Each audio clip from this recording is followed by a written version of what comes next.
አብዛኛው ሰው ሶሻል ሚዲያ ላይ ተጽዕኖ መፍጠር ይፈልጋል። ተጽዕኖ ፈጣሪ ስትሆኑ በጣም የማታውቋቸው ብዙ ቻንሶች እና የማታውቋቸው ብዙ ሰዎች እናንተን እያዩ ወደ እናንተ ይመጣሉ። በጣም ብዙ ብሮችን ማግኘት ትችላላችሁ። ተጽዕኖ መፍጠር ራሱን የቻለ ደግሞ የሚጠቅመን ነገር አለ።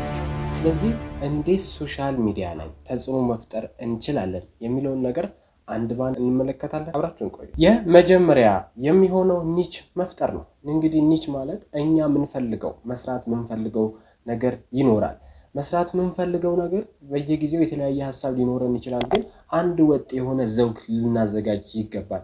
ለምሳሌ ቱቶሪያል በመስጠት ወይ ፋሽን ሾው ዲዛይን በማሳየት ስለ ቢዝነስ የምናወራ ከሆነ አንድ ወጥ የሆነ ነገር ለረጅም ጊዜ የምንሰራ ከሆነ ብዙ ሰዎች የማየትና እኛን ወደ እኛ የመቀላቀል ባህሪ ስለሚኖራቸው አንድ ወጥ ነገር ይዛችሁ ለዘላቂ ጊዜዎች የምትቆዩ ከሆኑ እዛ ነገር ላይ ብራንድ ትገነባላችሁ።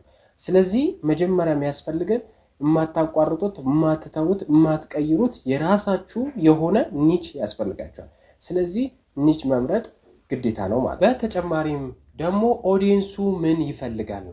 ብዙ ጊዜ እኛ የመረጥነው ኒች አለ ወይም ደግሞ የሆነ ሀሳብ አለ። ስለዚህ በዛ ነገር ለዘላቂ ጊዜ ስለምንሰራ ኦዲየንሱ ምንድን ነው የሚፈልገው?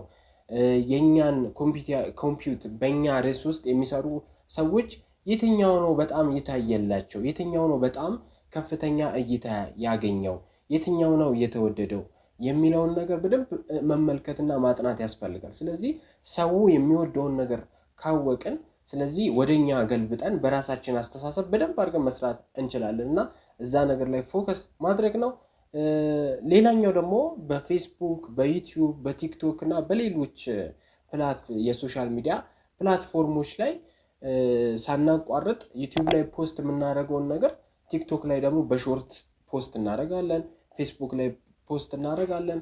እንዲሁም ደግሞ ኢንስታግራም ላይም ሌላም ሶሻል ሚዲያ ላይም በደንብ አድርገን ኮንሲስተንሲውን ጠብቀን ፖስት ስናደርግ ሰዎች የኛን ነገር ዛሬ ላይቀበሉን ይችላሉ። የመጀመሪያ ቪዲዮአችን ላይ፣ ሁለተኛ ላይቀበሉን ይችላሉ። ሶስተኛ፣ አራተኛ፣ አምስተኛ ስንደጋግመው ግን ሌላም ሰዎች ስለሚመጡ የኛ እይታ ከፍ እያለና እየጨመረ ሲመጣ የዛን ጊዜ ፎሎወሮቻችን፣ ሰብስክራይበሮቻችን እየጨመሩ ይሄዳሉ።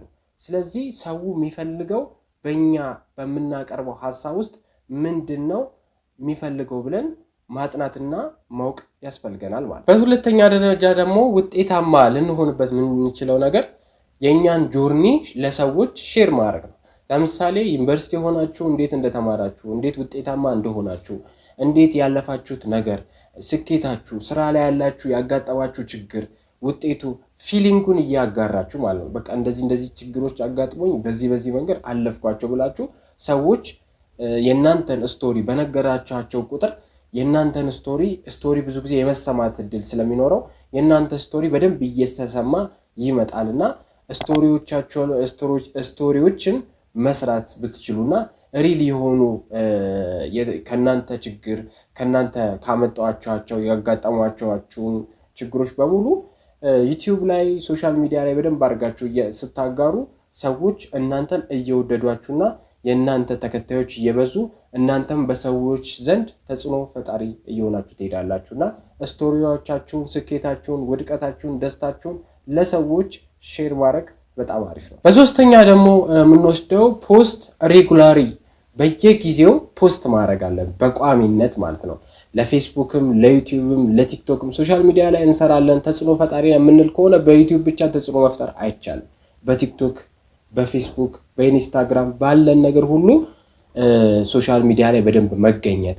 ሌላ ደግሞ ላይቭ መግባት። ላይቭ ገብታችሁ ለ2 ሰዓት ለ3 ሰዓት የእናንተ ፎሎወሮቻችሁ የእናንተ ደጋፊዎች ወይም ተጽዕኖ የምትፈጥሩ ሰዎች ከሆናችሁ እናንተ ለነሱ አንዳንድ ሀሳቦችን፣ አንዳንድ መረጃዎችን ስለ ስራ፣ ስለ ትምህርት፣ ስለተለያዩ ማህበራዊ ሚዲያ ነገር ማህበራዊ ህይወታችሁ ያላችሁን ነገር ሼር ማድረግ አለባችሁ።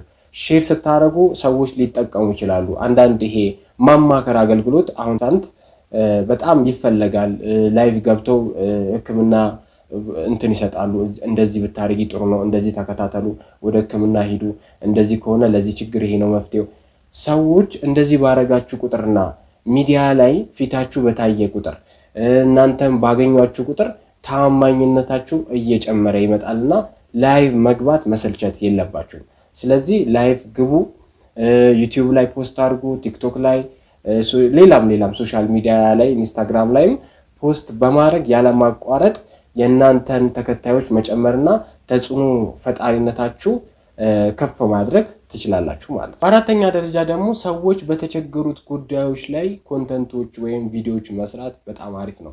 ሰዎች የተለያዩ ጉዳዮች ላይ እኛ በምንችለው በአቅማችን የተለያዩ ነገሮች የሚቸገሩባቸው ነገር አሉ፣ መፍትሄ የሚፈልጓቸው ነገር አሉ።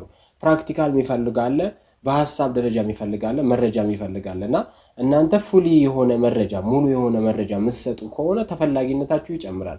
ስለዚህ አንዳንድ ጊዜ ሙሉ መረጃ እንኳን ባይኖራችሁ ቲፕሶች በየጊዜው 3 ቲፕስ 4 ቲፕስ 5 ቲፕስ እያላችሁ ቪዲዮ ሰርታችሁ እነዚህ 3 ነገሮች ብታደርጉ ይሄ ነገር ይጠቅማችኋል። የምር ከሆነ ከአብሮ ከኛ ጋር የሚሄድ ከሆነ ሁሉም ሰው ይቀበላችኋል ማለት ነው።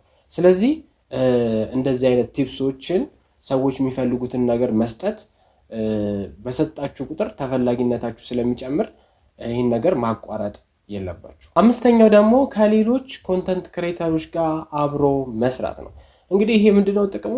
እነሱ ጋር ያለው ፎሎወር እነሱ ጋር ያለው ሰብስክራይበር ወደ እናንተ የመምጣት ባህሪ ስለሚሆነው በቻላችሁ መጠን እነዚህ ረጅም ዓመት የሰሩት አብሮ መስራት የሚፈልጉ ከሆነ ከነሱ ጋር አብራችሁ ተገናኙ፣ አብራችሁ አውሩ እና ቪዲዮ ቅረጹ፣ ፖስት አድርጉ። ምክንያቱም በእነሱም በእናንተም ያ ቪዲዮ በታየ ቁጥር የነሱ ተመልካች ወደ እናንተ ይመጣል፣ የእናንተም ወደ እነሱ ይሄዳልና ተመልካቾቻችሁ እየሰፉና እየጨመሩ ይሄዳሉና ይሄ አመት ከአመት ነገሮችን እዛ ቦታ ላይ በቆየና ጊዜው በረዘመ ቁጥር ተፈላጊነታችንም እየጨመረ ስለሚሄድ ቪዲዮ ሳታቋረጡ እየሰራችሁ አብራችሁ ኔትወርክ ብትሰሩ በጣም የመታየት እድላችሁ ሰፊ ነውና እነዚህን ነገሮች ብታደርጉ የተሻለ። እንግዲህ ሌላ የመጨረሻ ደግሞ ተጨማሪ የምሰጣችሁ ነገር ዘውጋችሁ ተመሳሳይ ሆነ ወይም ኒቻችሁ የተመሳሳይ ሆነ ሰዎች አትራክት በሚያደርግ መልኩ በተለያዩ ነገሮች ብትመጡ የተሻለ ነው። ለምሳሌ በፖድካስት ብትመጡ፣